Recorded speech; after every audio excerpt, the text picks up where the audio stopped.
فرزند زہرا یہ حالات برے ہیں۔ کاشانۂ بصیرت ایک ایسا مکمل یوٹیوب چینل جس پر محروم بصارت کے لیے بالخصوص اور تمام افراد کے لیے بالعموم سینکڑوں کی تعداد میں اسلامی کتب دستیاب ہیں۔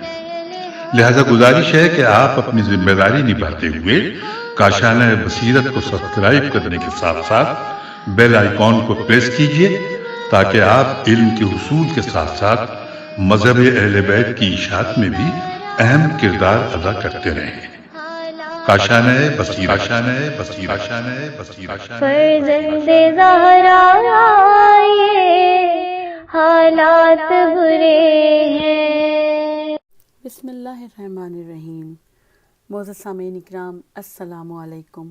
کاشانۂ بصیرت کے پلیٹ فارم سے میں ہوں آپ کی ریڈر نصرت حسن، اور کتاب فاطمہ کے گھر پہ حملہ ہم پڑھ رہے ہیں، جس کے آج آخری حصے کے ساتھ یعنی آخری پارٹ کے ساتھ میں آپ کی خدمت میں حاضر ہوں۔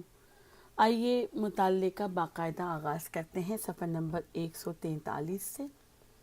ابن قتیبہ نمبر 6۔ ابن قتیبہ متوفی 2076 ہجری۔ ابن قتیبہ نے کتاب المعارف میں لکھا ہے، ہم ترجمہ پڑھیں گے۔ قنفذ عدوی کے لگائے ہوئے زخم کی وجہ سے محسن ماں کے بطن سے ساقط ہوا۔ کتاب مناقب آل ابی طالب، جلد نمبر 3، صفحہ نمبر 133۔ ابن قتیبہ نے کتاب الامامہ و سیاسہ میں لکھا ہے،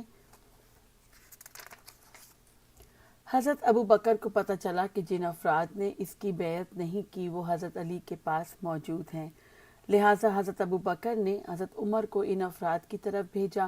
حضرت عمر نے آنے کے بعد حضرت علی کے گھر میں موجود افراد کو بلایا، لیکن ان لوگوں نے گھر سے باہر نکلنے سے انکار کر دیا، جس پر حضرت عمر نے لکڑیاں منگوائیں اور کہا، مجھے اس کی قسم جس کے ہاتھ میں عمر کی جان ہے، اگر تم باہر نہ نکلے تو میں اس گھر کو اس میں موجود افراد سمیت جلا دوں گا۔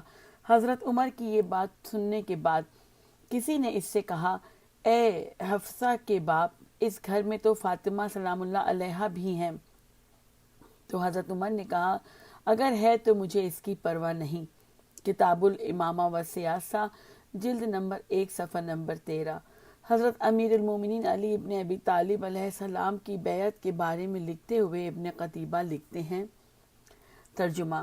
حضرت فاطمہ سلام اللہ علیہا نے حضرت ابو بکر اور عمر سے کہا، اگر میں تم کو رسول خدا کی ایک حدیث سناؤں تو کیا تم اس حدیث کو پہچان لوگے اور اس پر عمل کرو گے؟ یہ سنتے ہی دونوں نے کہا، ہاں ہم ایسا ہی کریں گے۔ حضرت فاطمہ نے فرمایا، کیا تم دونوں نے رسول خدا کو یہ فرماتے ہوئے نہیں سنا ہے، فاطمہ کی رضا میری رضا ہے اور فاطمہ کی ناراضگی و غضب میری ناراضگی و غضب ہے۔ جس نے میری بیٹی فاطمہ سے محبت کی اس نے مجھ سے محبت کی، جس نے فاطمہ کو راضی کیا اس نے مجھ کو راضی کیا، جس نے فاطمہ کو ناراض اور غضبناک کیا اس نے مجھے ناراض اور غضبناک کیا۔ یہ سننے کے بعد حضرت ابو بکر اور حضرت عمر دونوں نے یہ کہا، ہاں ہم نے یہ حدیث رسول خدا سے سنی ہے۔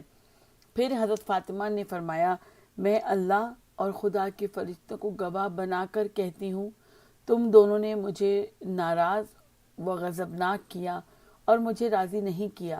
جب میں رسول خدا صلی اللہ علیہ وآلہ وسلم سے ملوں گی تو ان کے سامنے میں تم دونوں کی شکایت کروں گی۔ حوالہ ہے کتاب الامامہ و سیاسہ، صفحہ نمبر 14۔ نمبر 7۔ محمد بن عیسیٰ ترمذی متوفی 2079 ہجری۔ ایک روایت میں ہے کہ حضرت فاطمہ نے ابو بکر اور حضرت عمر سے کہا، خدا کی قسم اب میں تم دونوں سے کبھی بات نہیں کروں گی، اور پھر اس کے بعد مرتے دم تک حضرت فاطمہ سلام اللہ علیہا نے ان دونوں سے بات نہ کی۔ کتاب سنن ترمذی، جلد نمبر 7، صفحہ نمبر 111۔ نمبر 8۔ عبد ربا اندلسی متوفی 328 ہجری۔ علامہ عبد ربا لکھتے ہیں ترجمہ، جہاں تک علی علیہ السلام، عباس اور زبیر کی بات ہے تو یہ سب حضرت فاطمہ کے گھر میں بیٹھ گئے۔ آخر کار حضرت ابوبکر نے حضرت عمر کو ان لوگوں کو حضرت فاطمہ کے گھر سے نکالنے کے لیے بھیجا اور حضرت عمر کو حکم دیا اگر یہ لوگ انکار کریں تو ان سے جنگ کرنا۔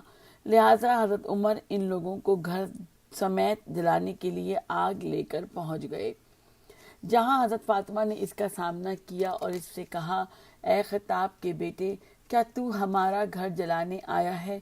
تو حضرت عمر نے کہا، ہاں میں ایسا ہی کرنے والا ہوں، یا تم بھی اسی کام کو کرو جو امت نے کیا ہے۔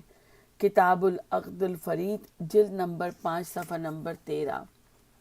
نمبر 9، علامہ مسعودی متوفی 346 ہجری۔ معروف مورخ مسعودی کہتے ہیں ترجمہ، حضرت امیر المومنین علیہ السلام اور ان کے پیروکار رسول خدا کی طرف سے حضرت علی کو ملے ہوئے گھر میں جا بیٹھے، پھر ان لوگوں نے حضرت علی کے گھر کا رخ کیا اور ان کے گھر پر حملہ کر دیا اور گھر کا دروازہ جلا دیا اور سب کو زبردستی گھر سے باہر لے آئے۔ حضرت فاطمہ کو دروازے کے ساتھ اس بے دردی سے دبایا کہ ان کے بطن میں موجود محسن ساقط ہو گیا۔ پھر ان لوگوں نے حضرت علی کو لے جا کر بیعت کرنے کا کہا، لیکن حضرت علی نے بیعت کرنے سے انکار کر دیا۔ ان لوگوں نے اس انکار کے بعد دھمکی دیتے ہوئے کہا، اگر تم بیعت نہیں کرو گے تو تم کو ہم قتل کر دیں گے، جس کے جواب میں حضرت علی نے کہا، اگر تم مجھے قتل کرنا چاہتے ہو تو کر دو، میں اللہ کا بندہ اور رسول خدا کا بھائی ہوں۔ کتاب اثبات الوصیہ صفحہ نمبر 123۔ مسعودی کتاب مروج الذہب میں لکھتے ہیں ترجمہ، حضرت عمر نے ان لوگوں کو گھر سمیت جلا دینے کے لیے لکڑیاں منگوائیں۔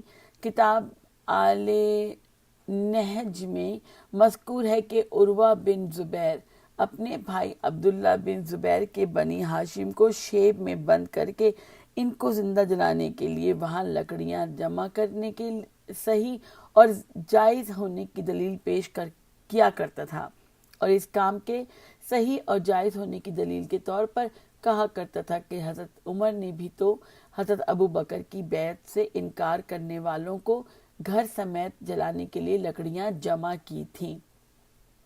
کتاب مروج الذہب جلد نمبر 3 صفحہ نمبر 86۔ کتاب شرح نہج البلاغہ مؤلف ابن ابی الحدید جلد نمبر 20 صفحہ نمبر 147۔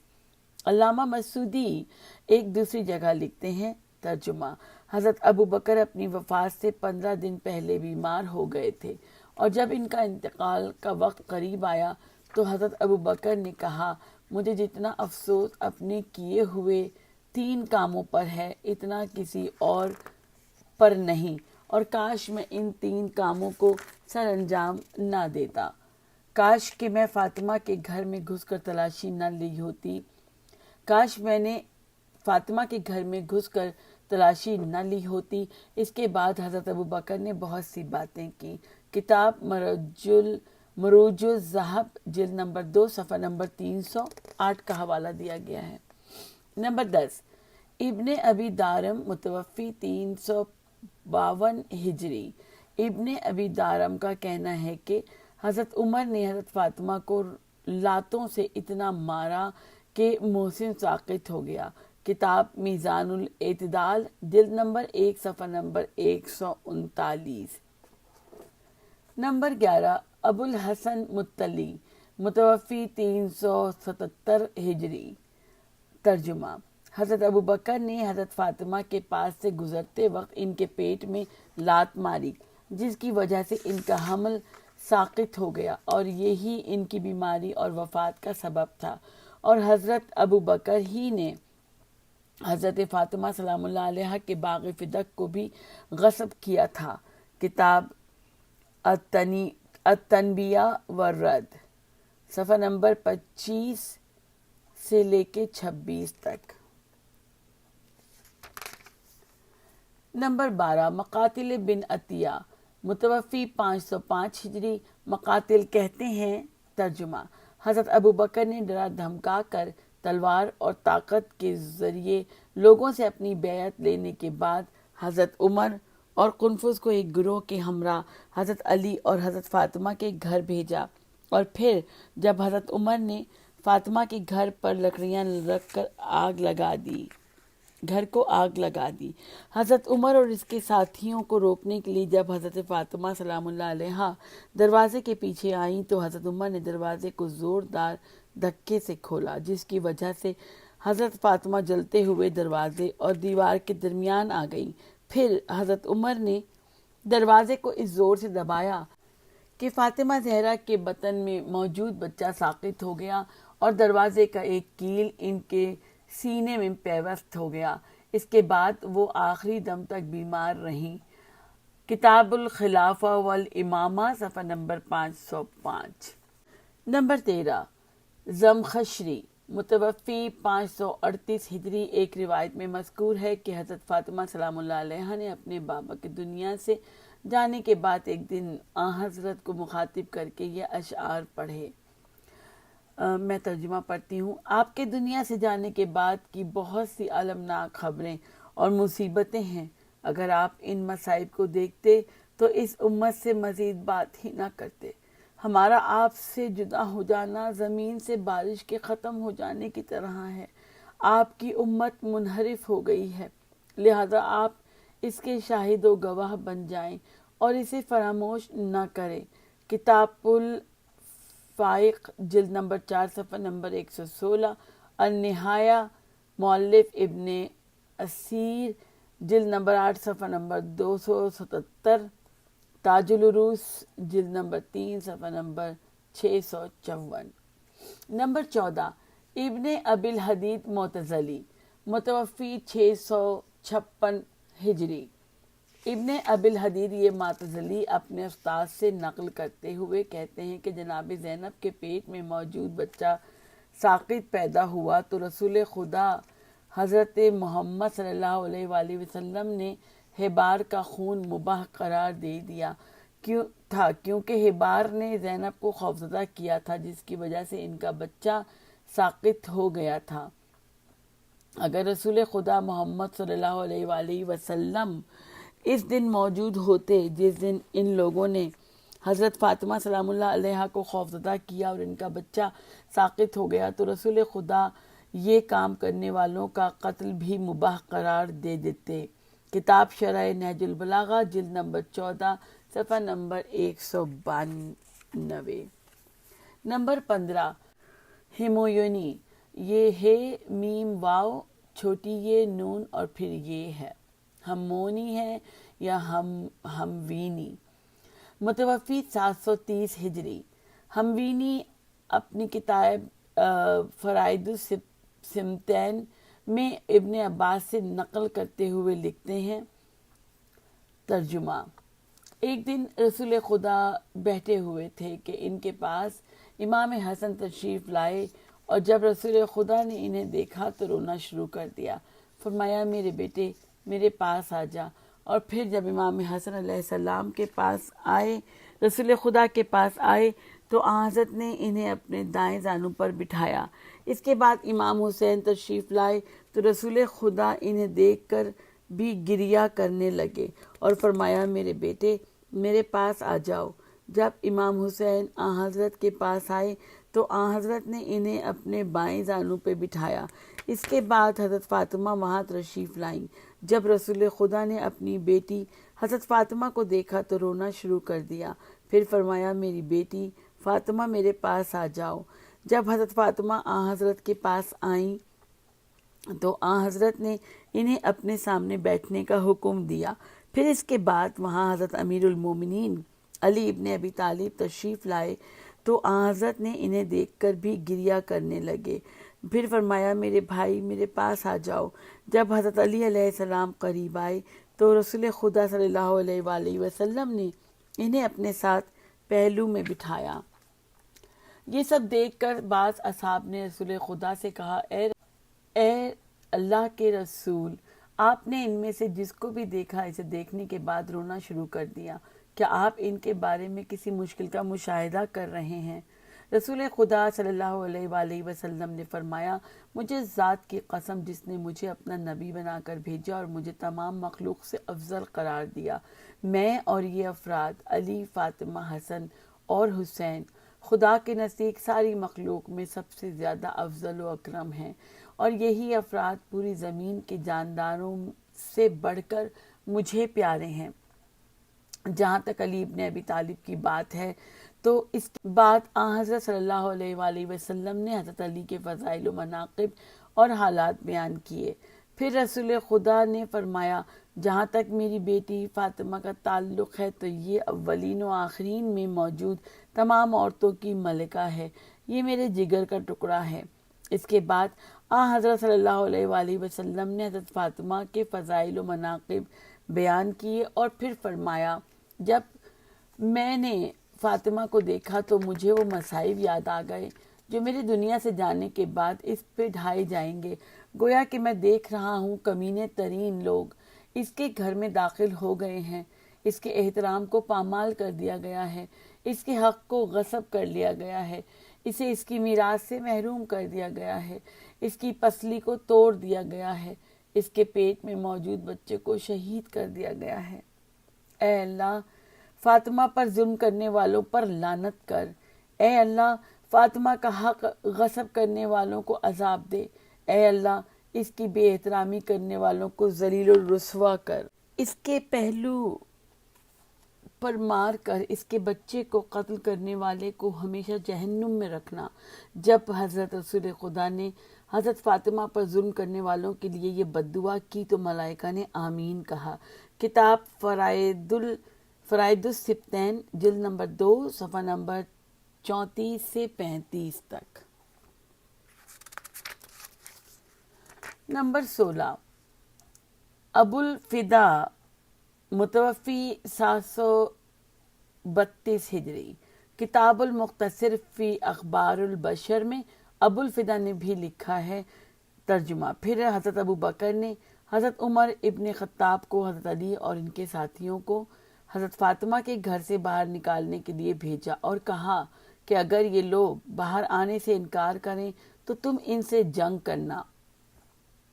اس حکم کے ملتے ہی حضرت عمر گھر کو جلانے کے لیے آگ لے کر آ گئے۔ پس حضرت فاطمہ دروازے پر حضرت عمر سے ملی اور حضرت عمر سے مخاطب ہو کر کہا، اے خطاب کے بیٹے، کہاں کا ارادہ ہے؟ کیا تم ہمارا گھر جلانے آئے ہو؟ تو حضرت عمر نے کہا، ہاں، میں اسی مقصد سے آیا ہوں۔ نمبر 17، شیخ سعید بن محمد کازرونی، متوفی 758 ہجری۔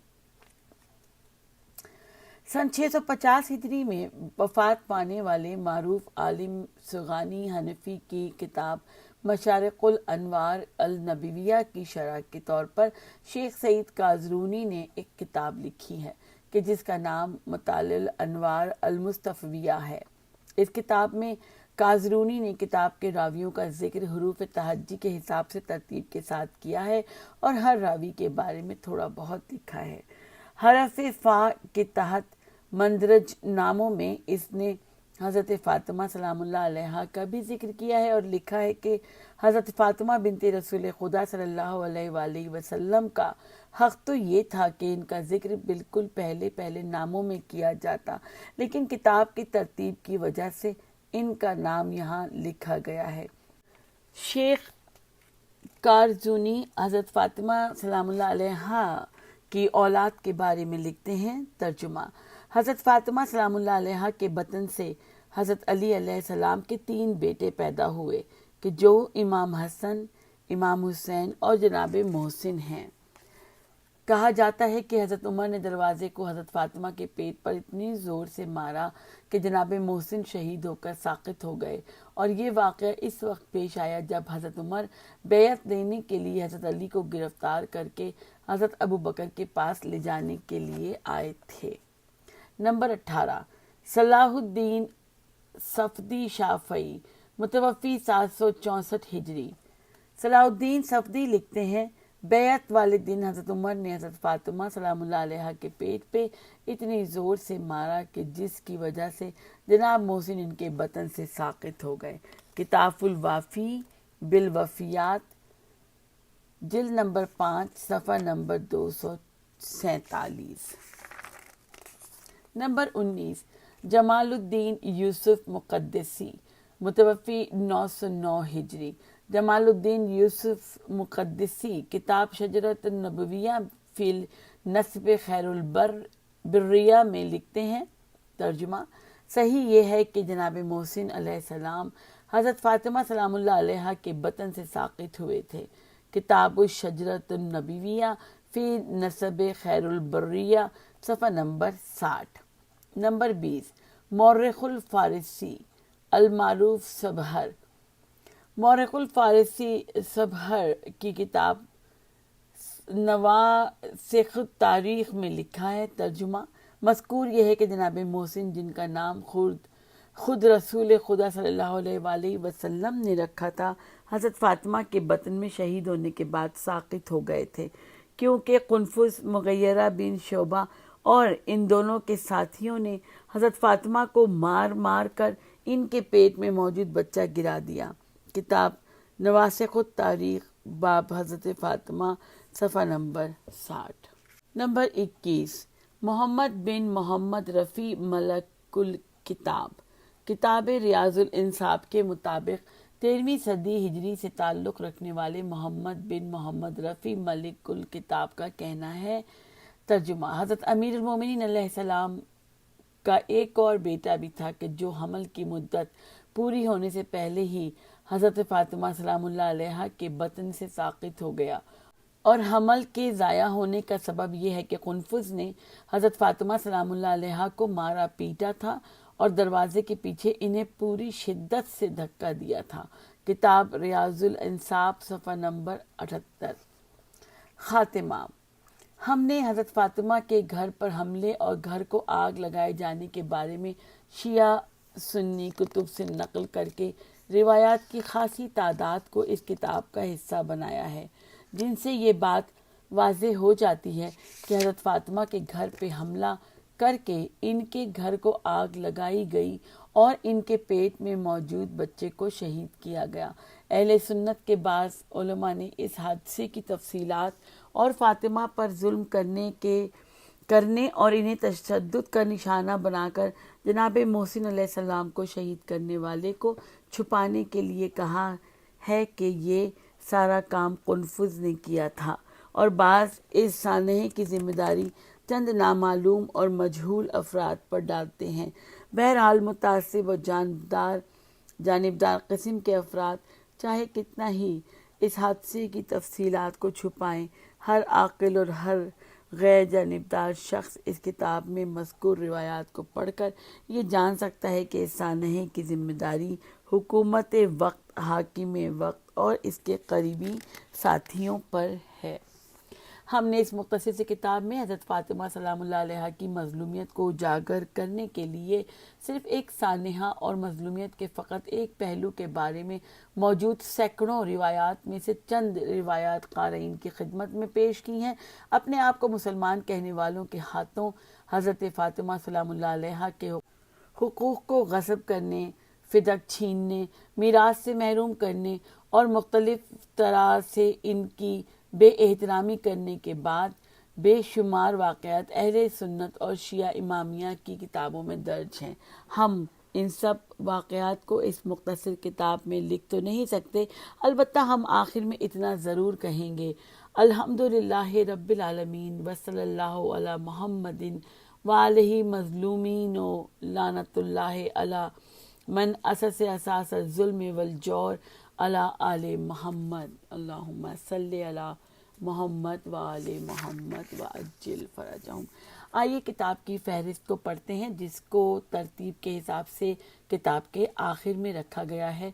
آئینہ کتاب صفحہ نمبر 5، پیش لفظ صفحہ نمبر 7، عرض مترجم صفحہ نمبر 8، مظلومیت صفحہ نمبر 9، پہلا باب مظلومیت فاطمہ معصومین کی زبانی صفحہ نمبر 15، مظلومیت فاطمہ معصومین کی زبانی صفحہ نمبر 16، وہ دو تمہیدی روایتیں صفحہ نمبر 17، پہلی روایت صفحہ نمبر 17، دوسری روایت صفحہ نمبر 18، نوٹ صفحہ نمبر 19، مظلومیت فاطمہ علیہ السلام رسول خدا کی زبانی صفحہ نمبر 21، مظلومیت فاطمہ حضرت علی کی زبانی صفحہ نمبر 27، مظلومیت فاطمہ امام حسن کی زبانی صفحہ نمبر 35، مظلومیت فاطمہ امام محمد باقر کی زبانی صفحہ نمبر 37، مظلومیت فاطمہ امام جعفر صادق کی زبانی صفحہ نمبر 41، امام محمد باقر اور امام جعفر سے مروی مشترکہ روایات صفحہ نمبر 44،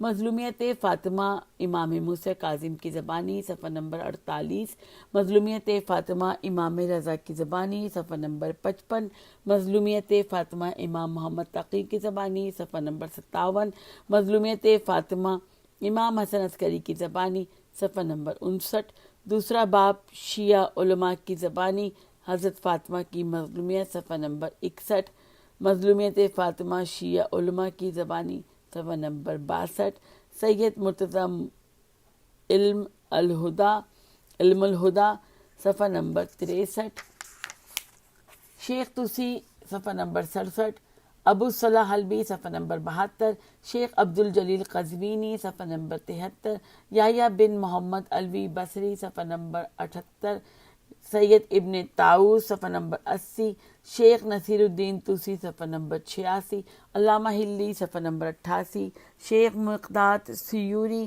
صفحہ نمبر 98، شیخ بیازی عاملی صفحہ نمبر 92، این پی جمہور احسائی صفحہ نمبر 74، محقق کرکی صفحہ نمبر 96، ابن مخدوم صفحہ نمبر 98، شہید قاضی تستری صفحہ نمبر 99، ابن سعد جزائری صفحہ نمبر 100، حر العاملی صفحہ نمبر 101، علامہ مجلسی صفحہ نمبر 103، ابو الحسن فتونی صفحہ نمبر 105، خواجوی مازندرانی صفحہ نمبر 113، شیخ یوسف بحرانی صفحہ نمبر 117، شیخ جعفر کاشف الغطا صفحہ نمبر 118، سید عبد الشبر ایک صفحہ نمبر 120، سید محمد ذلی موسوی صفحہ نمبر 121، سید محمد بن مہدی حسینی قزوینی صفحہ نمبر 123، سید خونساری صفحہ نمبر 126، شیخ محمد حسن مظفر صفحہ نمبر 127، سید شرف الدین لبنانی صفحہ نمبر 129، شہید محمد باقر الصدر صفحہ نمبر 130۔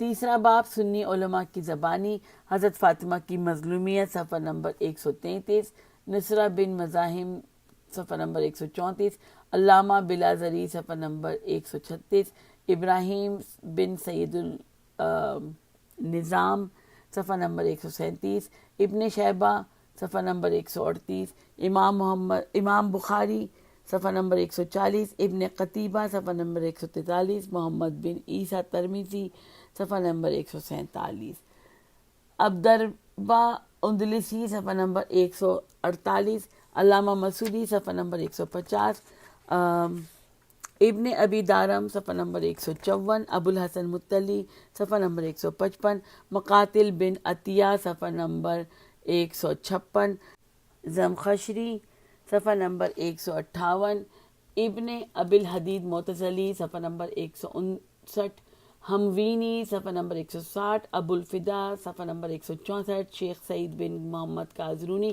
صفحہ نمبر 165، صلاح الدین صفدی شافعی صفحہ نمبر 167، جمال الدین یوسف مقدسی صفحہ نمبر 168، مورخ الفارسی المعروف الصبہر صفحہ نمبر 169، محمد بن محمد رفیع ملک الکتاب صفحہ نمبر 170، خاتمہ صفحہ نمبر 171۔ ہم پہنچ چکے ہیں اس کتاب کے خاتمے کے اوپر۔ آپ تمام سامعین کا شکریہ ادا کرتی ہوں کہ آپ میرے ساتھ رہے اور اس کتاب کو پڑھنے میں اور سننے میں میرے ساتھ تعاون کیا۔ آپ سب سے اجازت چاہتی ہوں اس دعا کے ساتھ کہ بی بی کی بارگاہ میں یہ کتاب ایام فاطمیہ کے دن اپلوڈ کر دی جائے گی انشاءاللہ، اس سے پہلے بلکہ اپلوڈ کر دی جائے گی۔ اپنی دعاؤں میں ہم سب کے مرحومین کو یاد رکھیں اور یہ خاص دعا امام زمانہ کے ظہور کے لیے کہ جمال یوسف زہرا سے ہماری آنکھوں کو روشن کر دے. مجھے اپنی دعاؤں میں یاد رکھیں. والسلام علیکم ورحمۃ اللہ وبرکاتہ.